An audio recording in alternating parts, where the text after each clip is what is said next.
Euh, je m'appelle Mohamed Aïd. Tout le monde ici me connaît. C'est vrai.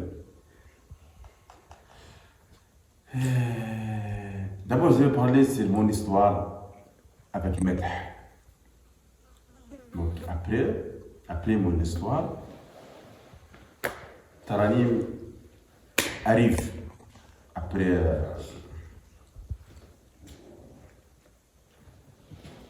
Donc, je suis d'une famille comme toutes les familles de Harati en Mauritanie, une famille dans les classes moyennes. Donc, ma mère a décidé très jeune, donc j'étais presque le plus grand dans la famille. Il y a mes frères, donc j'ai deux frères et deux sœurs. Et comme nos coutumes, la culture mauritanienne, ici, donc, il y a l'autre maman et la grande maman qui habite dans une gazra. Je ne sais pas ce que vous connaissez là. La gazra, les gazra, c'est comme des favelas. Donc c'est les places, c'est les zones ne sont pas loties, donc c'est les voilà. Lorsque ma mère est décédée, la grande maman, elle a refusé que ses filles, les filles de sa fille, restent avec notre père, parce que le père, il ne voulait pas que notre papa il se marie avec une autre femme et elle va traiter les filles de sa fille, donc mal, c'est-à-dire une relation, quelque chose comme ça. Notre grand-mère, elle était l'âge de plus de 70, elle était vieille. Donc, mes sœurs sont parties avec la vieille. Moi, j'ai resté avec mon père une semaine, 2 semaines. Et chaque fois, j'ai dit pourquoi je reste ici avec mon père? Pourquoi je ne parle pas avec mes sœurs? Au moins, je vais aider la grande-maman sur l'éducation de mes sœurs, une vieille, donc il ne peut pas gérer, c'est-à-dire les besoins, l'éducation de mes filles, de mes sœurs. J'étais au collège, ce moment, je crois que 4e ou 5e, donc au premier lycée. Donc, finalement, j'ai parlé avec mon père, j'ai dit, donc, je vais rejoindre mes sœurs avec la grande-maman. Lorsque je suis venu, donc, la grande-maman avec mes sœurs, et notre grande-maman, avant, il y a 2 filles, notre maman et notre tante. Et la tante, elle a décidé, avant notre maman, et encore des enfants de la tante, il était récupéré par la grande-maman. Donc, on vient, nous, déjà la grande-maman avec, c'est-à-dire les enfants de notre tante. On était à peu près 9 ou 10 enfants. On est tous des enfants presque. Avec une vieille de 70, quelque chose. Et toi, quel âge tu avais? Moi, j'ai l'âge à peu près, peut-être, c'était 2002, à peu près 19, 20 comme ça, donc à peu près 19, 20 comme ça. Et j'ai vu les conditions. Une vieille, avec, elle ne travaille pas, donc elle n'a pas un travail. Les conditions économiques, sociales, sont tous là, avec des enfants. Et moi, j'étais presque le plus grand de tous, donc voilà, de tous les enfants. mes frères et mes cousins, voilà, comme ça. J'étais à un bon niveau au niveau de l'école, un bon niveau au niveau de Mahadra, donc j'ai pris, on dit, plus de 30 ou 40 hizb avec des leçons de fiqh, des leçons de Coran. Et au niveau de l'école, c'est pas un bon niveau. Et chaque fois, est-ce que je reste à l'école ou bien j'arrête l'école pour que j'essaye de travailler pour aider la grande maman à la famille. C'était vraiment un grand problème pour moi pour prendre une décision. Parce que je vais continuer mes études et je sais très bien que si je continue mes études, peut-être je vais prendre le bac, je vais prendre des maîtrises ou master ou je ne sais pas quoi. Mais mes enfants, j'ai dit mes enfants, mais c'est mes enfants, donc ils sont devenus mes enfants après. Donc mes sœurs, mes frères, peut-être ils ne vont pas avoir une bonne éducation, ou peut-être ils vont aller dans le mauvais chemin. Et surtout que dans dans la situation économique, sociale de la famille, c'est tellement pas. Et il faut, pour continuer l'éducation, il faut avoir le minimum. Il faut avoir le minimum des choses. Au moins un transport. Les filles qui vont partir à l'école, au moins un transport, des petits déjeuners, des cahiers. Donc, il y a des petites choses. Il faut que quelqu'un qui assure. Ces petites choses pour que ces enfants ils continuent c'est-à-dire leur. Je continue une année ou 2 ans. Après, j'ai décidé donc, que je vais m'arrêter l'école au niveau de bac. Donc, finalement, je n'ai pas fait la bac. Et je continue de travailler. Avant, je suis très actif dans le mouvement associatif. Et je pars, donc ils ne connaissent pas qu'est-ce que j'ai fait. Je pars le matin à la maison. L'essentiel que je reviens le soir avec moi.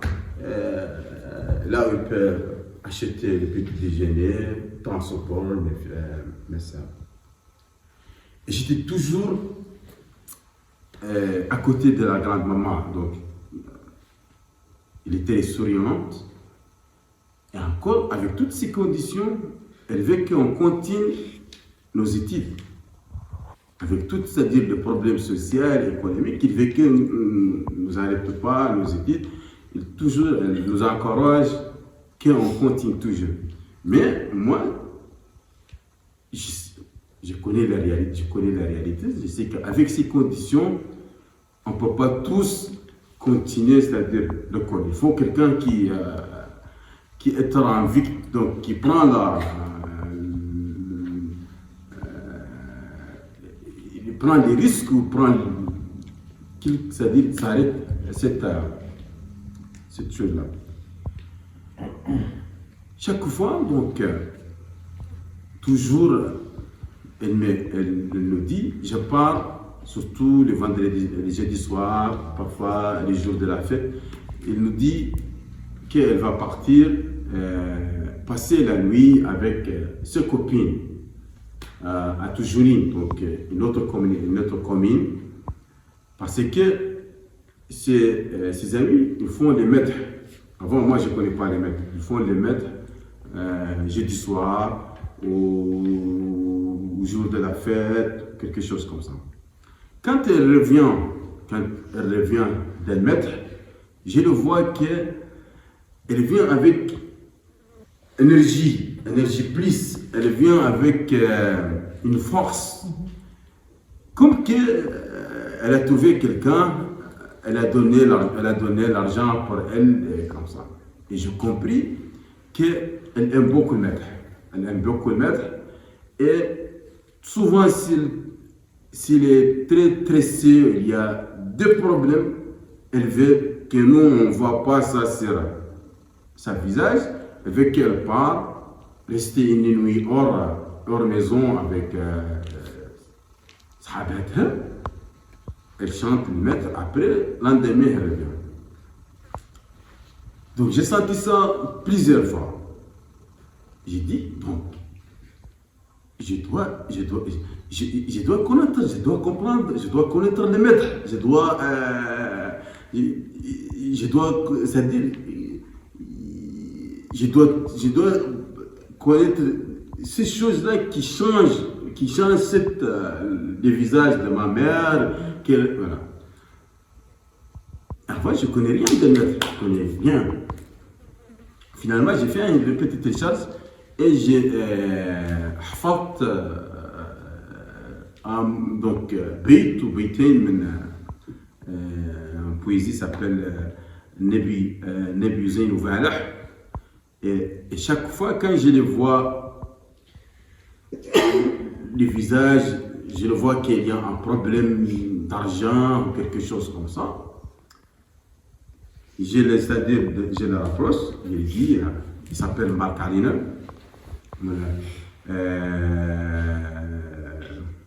Nous on l'appelle Mimi, donc son nom c'est Marc Alina, nous on l'appelle Mimi. Mimi, pourquoi on voit ça. Il me dit, Bismillah, toi, j'appelle mes sœurs, amène-moi un bidon. Je commence, j'apprends les bidons et je commence. لا يا النبي زين وفالح زين الليلة وزين البارح لا يا النبي زين وفالح لا يا النبي زين وفالح زين الليلة وزين البارح هانية زينة ونقية تتبسم بالفم والبارح. Voilà, elle commence, je vois son visage, elle commence de changer complètement. Elle commence de rire. Et après, elle me dit, لا نعرف يا ولمتي نحسك شين. Je dis, c'est pas grave, mais elle change ta situation. Elle me dit, mon fils, le fils de ma fille, je peux te dire que ta voix elle est tellement vilaine. Je lui dis, c'est pas grave. L'essentiel qu'elle change. Donc, elle change donc, elle te donne une énergie, elle te donne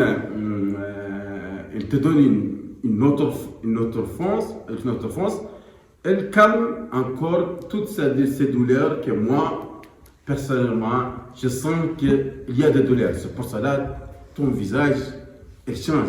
Et c'est une vieille souriant toujours, accueillant toujours. Voilà, donc si son visage il change, automatiquement, je sais qu'il y a des problèmes sociaux, économiques. Et j'ai répété cette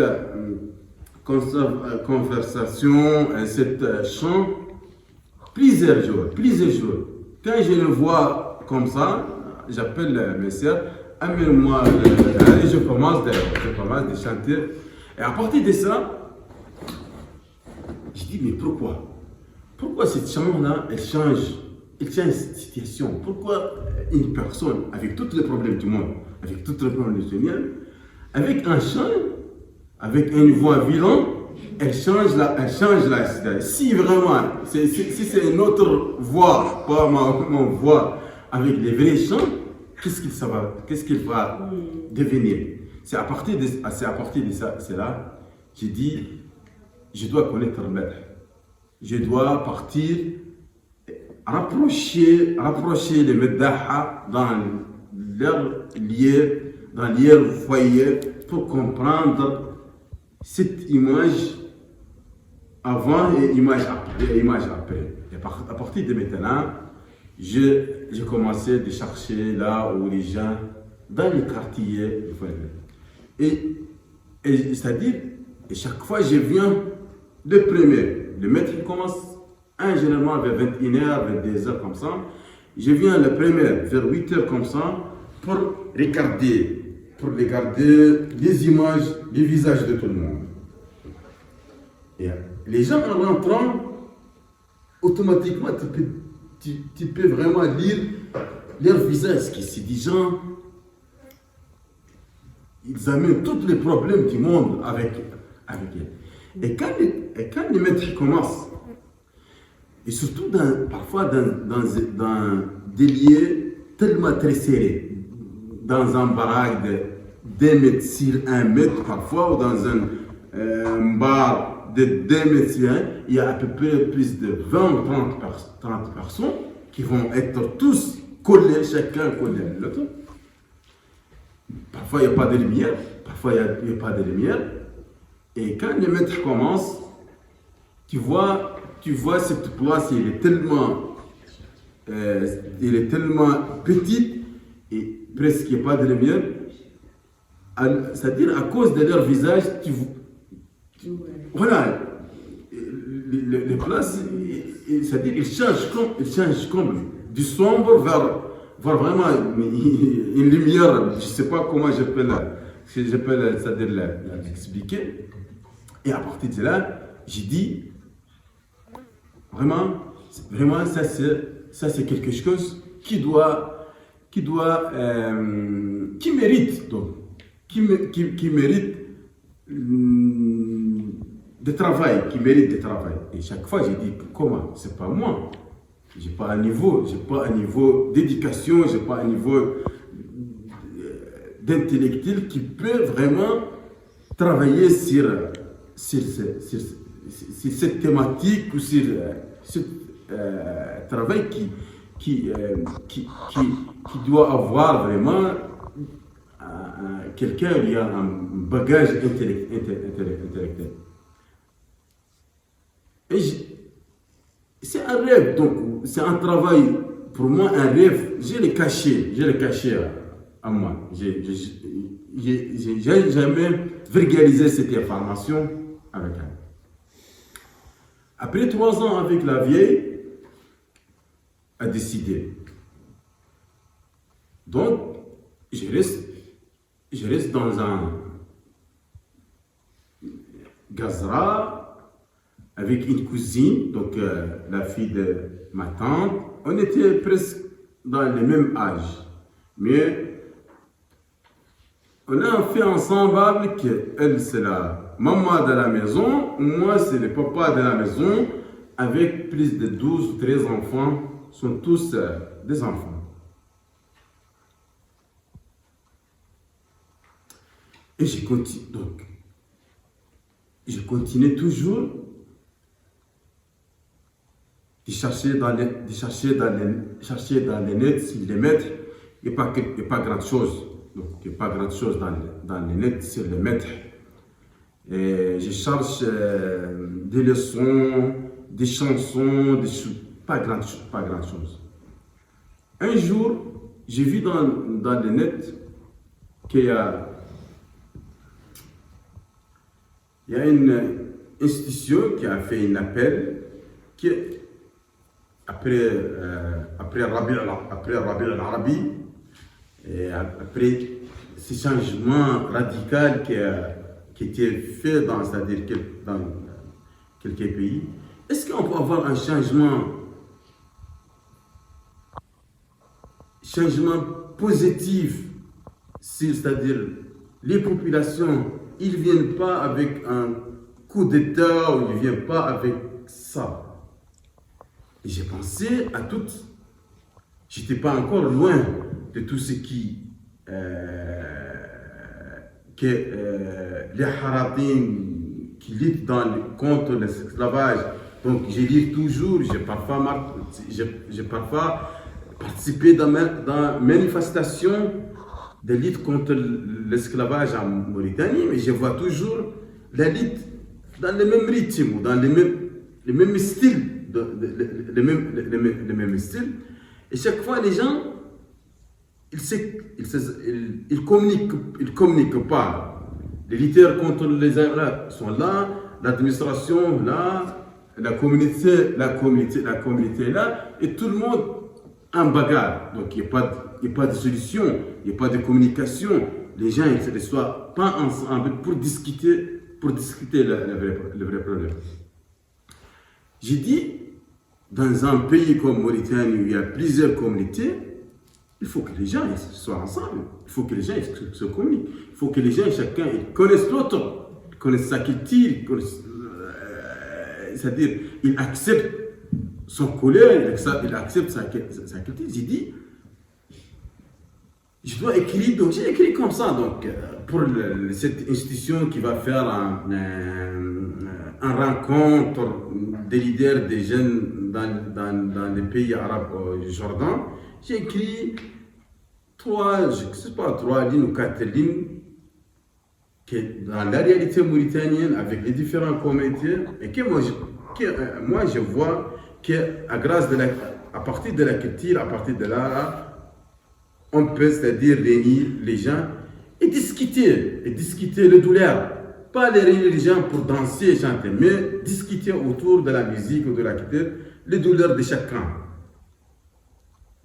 Et après 2 semaines, 3 semaines, il me dit, Mohamed Ali, tu es invité en Jordan pour parler de cette histoire de la communauté mauritanienne et ce style de musique que pour toi, que tout le monde peut être autour d'un tam-tam ou un tambour, chanter la prophète et en même temps discuter vos problèmes. C'était 2013.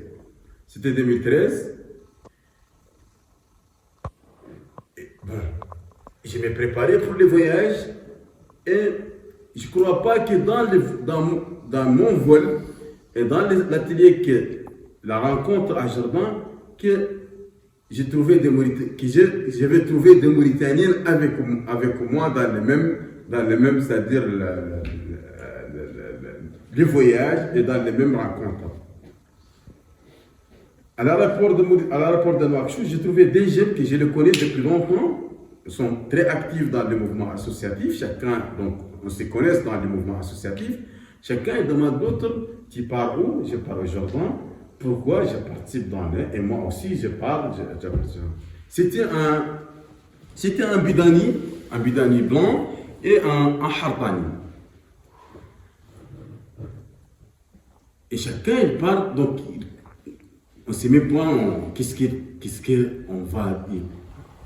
Avant qu'on arrive au Jordan, moi j'ai reçu un message que le projet de maître, que le projet de festival, le projet de maître,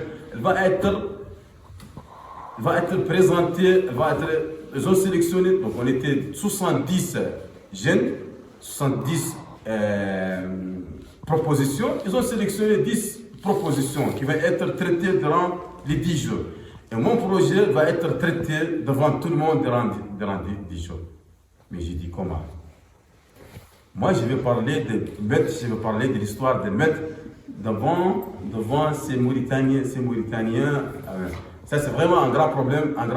C'est pour cela, depuis 3 ans, je cache cette histoire avec moi parce que j'ai dit, c'est pas moi qui dois vraiment lancer cette grande sujet d'identité mauritanienne. Il faut que quelqu'un intellectuel, quelqu'un qui a un bagage, qui peut vraiment défendre, qu'il y a le bagage intellectuel pour défendre cette cause qui n'est pas une petite cause.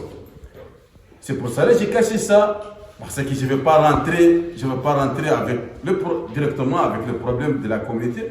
Je ne mesure pas que je ne suis pas la personne, je ne suis pas la bonne personne pour ça. Quand les gens, le premier jour, après la présentation, le deuxième jour, me disent Mohamed Ali, c'est toi qui vas premier présenter de cette sujet. Et quand tu parles des maîtres, et quand tu parles de l'histoire des maîtres, tu vas parler des esclaves. Esclavage en Mauritanie. Tu ne peux pas parler des maîtres, et tu ne peux pas parler de l'histoire des maîtres sans passer par c'est-à-dire période d'esclavage en Mauritanie. Quand on parlait des messieurs, donc actuellement un ami de moi, c'est ambassadeur au niveau d'un pays arabe. Donc, quand je parlais de ça, Lui, il était tellement fâché. Il dit, comment c'est? Il a que Mohamed Ali, je le connais depuis 20 ans, mais je n'ai jamais pensé qu'il parle comme ça et qu'il pense comme ça. C'est quelqu'un de...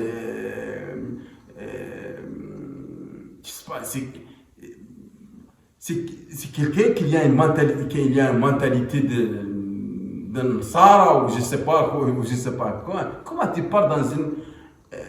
tu vas diviser le monde, les Haratim ou le monde sont les mêmes. Mohamed Ali, je te conseille que cette sujet-là, tu laisses ici. Il ne faut pas retourner avec cette histoire et c'est-à-dire, voilà. J'ai resté là-bas 10 jours. J'ai dit, la balle, elle est déjà partie. Donc, il faut que je continue. Parce que j'ai pris ce monsieur comme un champion de la communauté mauritanienne mort, blanc. J'ai dit, voilà, moi, je perds toujours qu'il y a une crochage, il y a une tension. Voilà, je prends ce monsieur, voilà, comme une champion de l'autre communauté. Voilà, donc soit je continue, ou soit lui-même il va informer, ou peut-être il va voler cette idée, et les gens ils vont le faire à notre manière. Voilà, c'était 2013, vers juillet comme ça. Et à partir de là-bas, j'ai lancé que je reviens avec un projet de festival d'El Medh qui va être dans 4 mois. C'est comment? C'est un autre... Comment? Dans 4 mois, tu lances un festival comme ça, avec c'est-à-dire sujet d'identité de Haratim. Donc tout le monde me dit, tu es fou. Comment tu vas préparer? Comment tu vas organiser? Tu as les moyens. Il faut avoir des moyens financiers, logistiques, comme ça. Un rêve. Non, au moment de la formation, donc au moment de l'atelier, je parlais beaucoup d'El Medh. Mais les gens, ils sont jamais. Même moi, je ne connais pas d'El Medh. Et je parle durant 10 jours, devant 50 personnes, je parle d'El Medh. Le dernier jour, les organisateurs ont décidé qu'ils font une cérémonie, qu'il y a un ministre de culture comme ça, les ambassadeurs, les journalistes, et ils vont sélectionner un sujet qui va être présenté devant encore tout le monde, devant les officiers. Et tout le monde, ils ont dit, on veut écouter le maître. Et on veut écouter Del Medh, pas parole, écouter seulement Del Medh. Ça, c'est un autre problème. J'ai jamais. Je l'ai dit, et Mohamed Ali, tu as 3 heures de temps, 4 heures de temps, pour créer un groupe Del Medh ici. Tu dois devant 50 personnes. Il y a des artistes théâtre, il y a des cinéastes, il y a des danseurs, il y a tout, il y a même des chanteurs ici. Sélectionne ton équipe, 7 personnes, fais-nous une medha devant tout le monde. Et moi, je ne connais rien de medha. Comment je vais faire une... Donc, je lui dis, donnez-moi 1 heure de temps, 2 heures de temps pour que je me prépare. Je montais en haut. J'ai dit, qu'est-ce que j'ai fait? J'ai en train d'appeler les gens en Skype, mes amis en Nouakchott. Est-ce que vous connaissez une medha? Là où je peux avoir des medha, dans n'importe quel site, là où on peut avoir une medha, pour qu'on puisse, je prends des notes, j'écris, ou j'écoute le rythme ou quelque chose comme ça. Un ami de moi, il m'a dit, regarde les sites de la ministère de la Culture, ce site, tu vas avoir des medha. J'ai ouvert le site du ministère, rien. Après un autre, il m'a dit, regarde le site de Radio Mauritanie. Donc ce site, tu vas avoir, voilà. J'ai regardé encore le site de Mauritanie, j'ai vu qu'il y a des griots, et machallah, il y a tout, rien de mettre de ça. Ça c'est un autre facteur qui m'a amené, mais j'ai dit, comment? Une communauté avec toute cette histoire de musique, des maîtres, des chants du prophète, et tout le monde ici dit que nous, des musulmans, cette communauté, il n'y a rien. Il n'y a rien, ni dans les sites du ministère de la Culture, ni dans les sites de la radio, où il y a toute la musique ou des autres communautés, ils sont là, sauf les haratis, sauf la haratis. Ça, c'est encore, il m'a donné une autre femme. Finalement, j'ai dit, j'ai la seule solution que les petites chansons que je les répète toujours à ma grand-mère, c'est ça la solution, c'est la solution pour moi. Je vais prendre 5 personnes, voilà. Donc, je vais essayer de chanter de cette chanson, et les autres, j'ai dit, toi, tu vas être tabbal, l'autre, tu vas être safek, l'autre, tu vas être dansé. Moi, je vais essayer de chanter devant. Voilà, finalement, j'ai chanté et j'ai créé un groupe avec moi des Marocains, des Égyptiens, des Syriens, comme ça. 7 ou 8 personnes, on a fait une petite blague devant le monde. Et quand j'ai rentré à Nouakchott, j'ai informé 2 ou 3 personnes, des amis proches de moi. J'ai dit, allez, je viens avec un projet de culture, mais pour identité de Haratin. Je ne fais pas de maître pour les maîtres. Là, j'avais commencé un projet pour l'identité de Haratin. Tout le monde me dit, Mohamed Ali, ça c'est la politique. J'ai dit, pourquoi pas? Oui, j'ai fait la politique. Si c'est ça la politique, je vais rentrer dans la politique. Mais pourquoi on choisit d'acheter l'alimentaire de cette boutique? C'est une politique. Pourquoi on choisit cette école? L'autre, c'est la politique. Pourquoi on choisit d'habiter dans cet quartier, pas l'autre quartier? Pourquoi on choisit nos... Mais pourquoi, si on va parler des Haratin, on dit, maintenant tu vas rentrer. Mais si on parle de l'histoire des griots en Mauritanie, ce n'est pas la politique. Si on va parler de l'histoire des forgerons en Mauritanie, ce n'est pas la politique. Si on va parler de l'histoire des Zouaïs, Chourf, l'Arab, ce n'est pas la politique. Mais si on va parler d'identité des Haratin, tout le monde me dit, Mohamed Ali, tu rentres dans la politique. Oui, je vais rentrer dans la politique, de telle façon. Et voilà. C'était pas facile. D'abord pour convaincre les amis de ce projet, parce que chacun il perd. Et le deuxième problème, c'est les médailles eux-mêmes. C'est les médailles eux-mêmes. 2014, pour avoir 3 artistes chantent dans le festival, c'était tous les problèmes du monde pour moi. 4 mois, 5 mois, je courais derrière un ou deux pour seulement en rencontre, pour parler avec lui directement. J'ai déjà parlé avec téléphone, il m'a dit oui. Mais quand je viens pour parler avec lui directement, c'est mieux pour moi, ou bien c'est plus facile pour moi de voir la rencontre avec les présidents des pays et financer le festival qu'avec un médaille ou des médailles. C'était la première édition 2014. Et à partir de la première édition, j'ai dit on doit faire un premier débat. C'est le premier débat sur l'histoire des maîtres en Mauritanie. Pour commencer, je ne vais pas commencer les maîtres seulement. Je vais commencer les maîtres, mais je vais commencer à lancer le débat à partir de maintenant. S'il y a un bombe, donc la première édition va être bombe. S'il y a un problème, la première édition, on va rentrer à partir de la première édition, les problèmes. Et c'était encore plus grave. Personne dans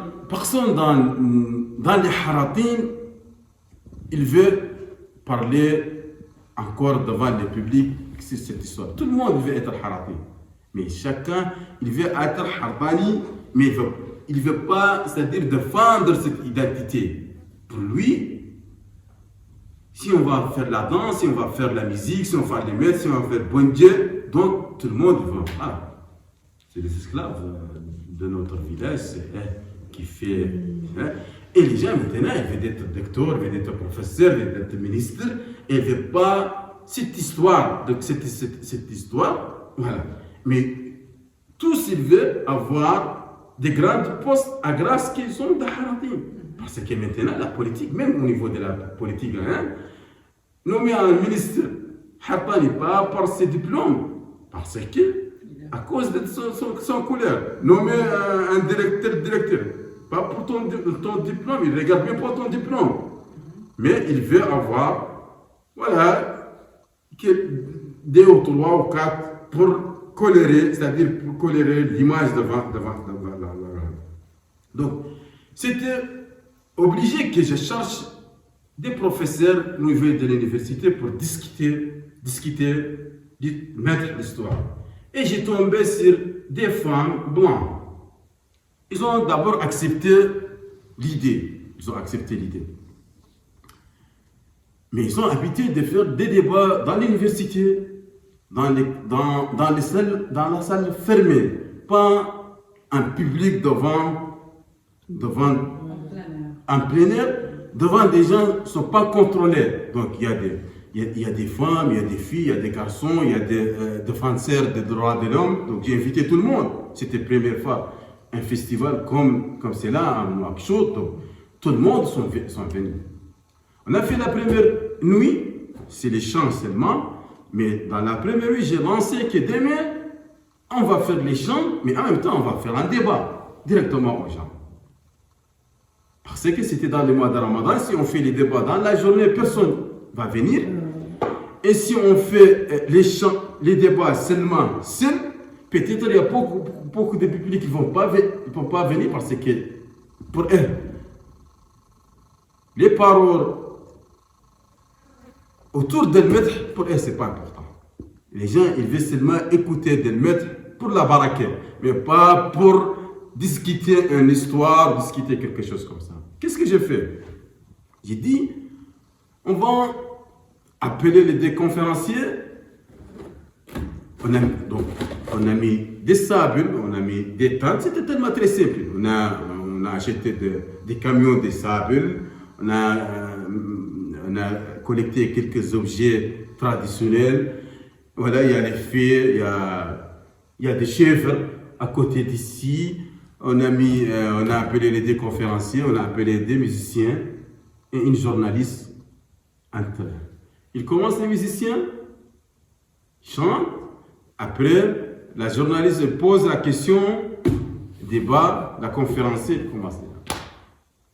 Après les deux débats, tout le monde veut parler. Le public, chacun, il y a des choses, il veut les dire. Et c'était vraiment, c'était quelque chose, bon, on ne peut pas les contrôler. Les deux conférenciers, avant, ils perdent des intellectuels. Donc, et maintenant, la bombe, il est venu du public. Il y a une vieille femme, parce que la conférencière, elle a dit qu'elle a mélangé beaucoup, des informations ne sont pas très vraies. Parce qu'elle a mélangé entre le maître et bon Dieu et quelque chose comme ça. Il y a une vieille. Elle a demandé les paroles, elle a dit, Minti. Non, si on va chanter la prophète, on dit Bismillah la nabdah, on concentre sur la relation entre nous et le prophète parce que cette genre de musique, nous on ne connaît pas lire, on ne connaît pas. Donc notre relation entre nous et les dieux et la prophète, c'est que seulement cette chant. Donc si on commence les chants, on ne joue même pas. Mais si on va jouer, on va s'amuser, on va faire bon Dieu, donc dans la journée. Donc on ne mélange pas entre bon Dieu et maître. Et c'était vraiment une information très dure. Une vieille de 50 ou 60 ans, elle ne connaît rien, devant une professeure, pour elle a fait doctorat sur des choses. Le festival a commencé. On a continué, donc on prépare maintenant la 9e édition.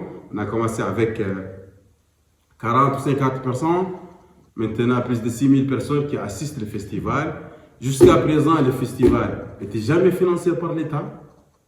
C'est le seul festival qui maintenant il existe grâce des contributions des publics. C'est les publics de Taranim qui maintenant ils participent pour organiser ce festival.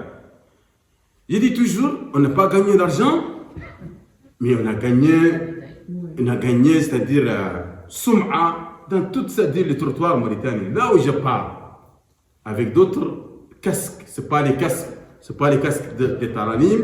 Tout le monde il croit que je viens pour la mission de Taranim.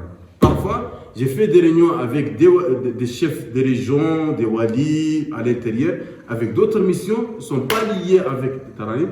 Mais le premier responsable, quand il me voit, il croit que je viens pour Taranim. Et maintenant, il y a une grande, c'est-à-dire majorité des jeunes sont connus à grâce de Taranim. Voilà, donc, j'ai fait beaucoup de choses. Bon, c'est pas. Voilà, donc c'est pour ça là, on est là. Je sais pas, bon, voilà. Deux questions. Aujourd'hui, si on cherche qu'est-ce que c'est le maître, est-ce qu'on va trouver quelque part? Bien sûr. Où? Donc, il y a déjà, voilà, donc, nous on travaille, on a déjà, donc la première chose qu'on a fait une base de données. On a fait une base de données sur des artistes. Chacun, il y a un petit, c'est-à-dire, quel style? Comment il est connu cette musique? Il est connu où? C'est quoi son référence dans cette musique? C'est quoi la différence entre... Parce qu'il y a 3 écoles de maître, il y a l'école du Sud, il y a l'école du Nord, il y a l'école de... La deuxième chose, on a une chaîne de YouTube qu'il y a plus de 400 vidéos de différents styles de musique de la Mauritanie. On a un site d'internet et on a encore une grande documentation jusqu'à présent, elle n'est pas donc jusqu'à mais elle brute, donc une grande documentation jusqu'à présent brute. À cause de quoi? Parce que l'équipe de Taranim, c'est qui?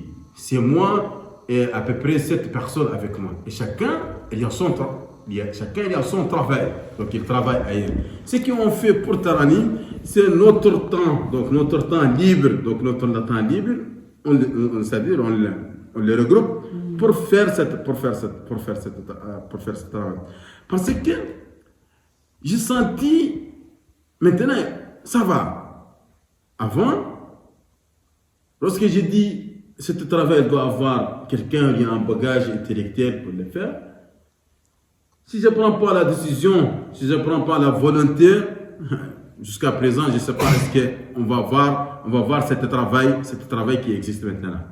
Chaque année, on fait, avant la première année, pour avoir des conférenciers fait un débat, c'était un problème pour nous.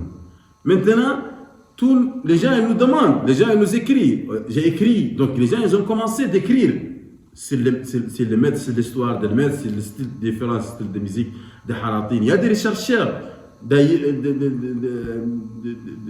l'extérieur qui viennent pour chercher. Au niveau de l'université, il y a des étudiants maintenant, ils intéressent de ce genre de musique. Et la seule référence pour en Mauritanie, c'est Taranim. Donc il y a un travail, pour moi, c'est un travail minime. Donc c'est une base pour que les générations, les gens qui s'intéressent vraiment à partir loin dans cette recherche, il y a une base, il y a une matière. Il y a des gens qui pratiquent, donc il y a des gens qui sont fiers encore. Notre problème, que même les artistes, avant, ils pratiquent mais ils pratiquent parce que leurs parents, ils les pratiquaient. Mais ils ne sont pas fiers de parler, ils ne sont pas fiers d'être devant les caméras, ils ne sont pas fiers d'être devant tout le monde, ils ne sont pas fiers de parler même. Un jour, on était dans un débat où j'ai toujours... Quand on fait un débat, j'appelle les médias pour assister les débats pour connaître l'histoire de cette mer. J'étais devant, c'est-à-dire la salle, il y a un média, il est venu fâché. Il m'a dit, je lui ai dit, pourquoi? Il me dit, le conférencier, il a dit que l'origine de cette méthode, c'est les esclaves. Quel est le problème? Quel est ton problème? Il m'a dit, moi je ne veux pas que les gens ils me regardent. Quand le monsieur il a parlé, tout le monde m'a regardé, il m'a regardé. J'ai dit, c'est pas un grand problème. Tes parents ne sont même pas esclavés dans mais ça c'est pas dire que toi tu peux être, tu n'as jamais été esclave, mais la majorité des Haratis, ils sont, c'est-à-dire des descendants des esclaves. Voilà, donc il y a un début de travail pour moi, il y a un début de travail qui mérite beaucoup d'efforts et qui mérite beaucoup de temps, beaucoup de temps. Et voilà, j'espère qu'on continue,